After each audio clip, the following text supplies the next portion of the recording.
तो सबसे पहला है I snake in the grass. I snake in the grass का मतलब होता है आस्तीन का सांप, छुपा हुआ दुश्मन, हिडन एनिमी। जैसे कैसे जब सांप ग्रास यानी घास में होता है तो किसी को वो नजर नहीं आता और चुपके से आकर डस लेता है, वैसे ही a snake in the grass का मतलब होता है ऐसा इंसान जिसे आप अपना दोस्त समझ रहे, जिसे आप अपना वेल विशर समझ रहे, लेकिन असल में वो है आपका दुश्मन।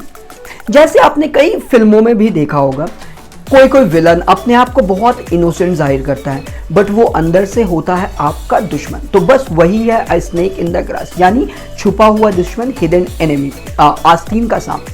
You are a snake in the grass, यानी तुम आस्तीन के सांप हो, तुम दोस्त के भेष में दुश्मन हो।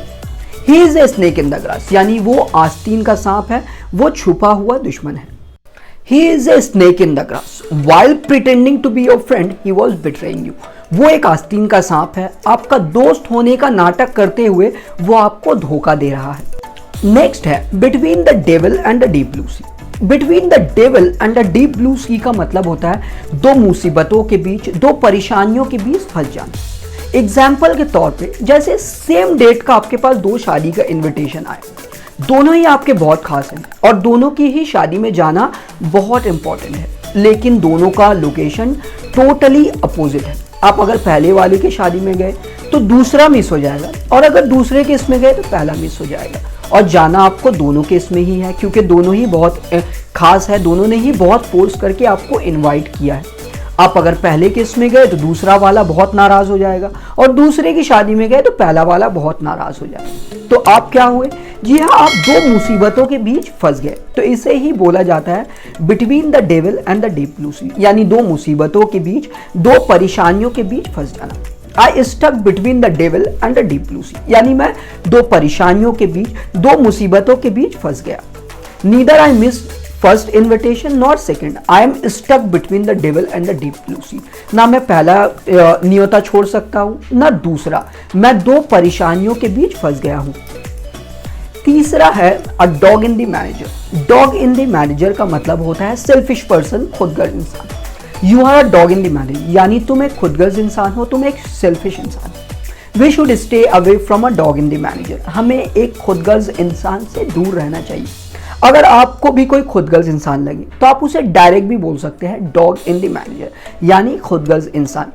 तो चलिए देखते हैं हमारा नेक्स्ट इडियम्स। हमारा नेक्स्ट इडियम्स है have other fish to fry. Have other fish to fry का मतलब होता है करने के लिए और भी इंपॉर्टेंट चीजें हैं। एग्जाम्पल के तौर पर जैसे आपको कोई कुछ काम बोले करने को और आपके पास ऑलरेडी उससे कुछ इंपॉर्टेंट काम, उससे कोई कुछ इंपॉर्टेंट चीजें हो करने के लिए, तो आप बोल सकते हैं I have other fish to fry, यानी मेरे पास और भी कई इंपॉर्टेंट चीजें हैं और भी कई इंपॉर्टेंट काम है करने के लिए। या फिर आपके घर वाले सोचे ये तो दिन भर बेकार बैठा रहता है, चलो इससे घर का कुछ काम करवा लेंगे, और अगर आपको वो काम नहीं करना तो आप उन्हें बोल सकते हैं I have other fish to fry, यानी मेरे पास कई और इंपॉर्टेंट चीजें हैं करने के लिए, मैं ये करूंगा, हलवा है क्या।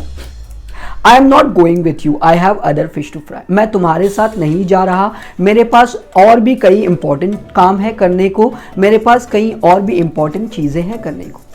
I am sorry I can't help you, I have other fish to fry, मुझे माफ़ करना, मैं तुम्हारी मदद नहीं कर सकता, मेरे पास कई और भी इंपॉर्टेंट चीज़ें हैं करने के लिए। एंड लास्ट है ऑफ हैंड। ऑफ हैंड का मतलब होता है बिना तैयारी के, विदाउट प्रिपरेशन। जैसे आपका एग्जाम हो और आपने एग्जाम की कुछ तैयारी नहीं की हो, फिर भी आपने एग्जाम दिया, तो आप बोल सकते हैं I give the exam of hand, यानी मैंने बिना तैयारी के एग्जाम दिया।